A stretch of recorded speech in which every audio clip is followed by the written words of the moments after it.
Scholar is a roguelike where you can combine spells for crazy interactions. I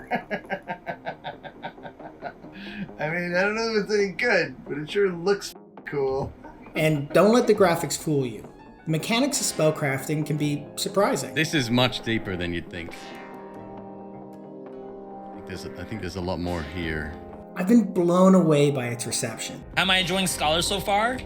It works. These spells combine together and does stuff. I came into here with the expectation that that's not gonna happen. So I wanted to give the players even more content.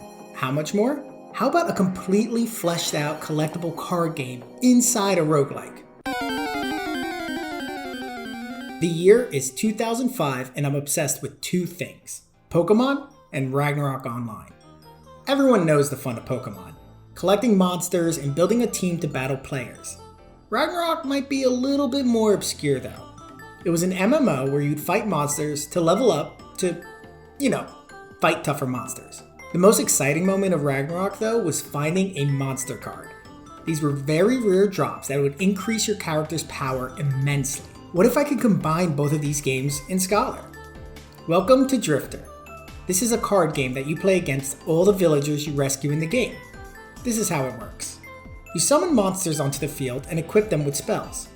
You use these spells to defeat your opponent's monsters and win the game. But this is Scholar, so you know it's not that basic. The spell cards can be combined for unique, game-changing effects. In the main game, you can combine Thorn Patch with a water spell, and it'll snare an enemy. And yeah, you can do that in the card game too. In fact, all the spell combinations work the same in both the roguelike and the collectible card game. So how do you collect the cards? Well, after rescuing Dewey, the card game is unlocked. From that point forward, monsters have a small chance of dropping their card when you defeat them. Be sure to pick those up and add it to your deck. Spell cards are a little different. Dewey will open a shop where you can purchase cards.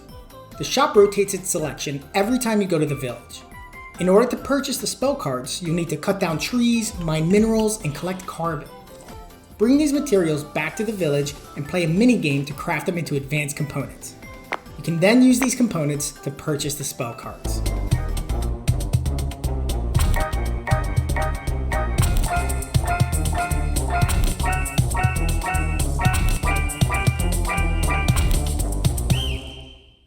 And that's just the card game aspect of this update. There's new mini bosses, spells, and I added a spell codex to keep track of all the new combinations. On top of that, there's a secret achievement that is only available during this patch as a special thank you to all the early adopters. So yeah, go try out Scholar now and let me know what you think. Join our Discord for more frequent updates and let me know in the comments if there are any fellow Ragnarok enjoyers out there. Till next time, Scholars.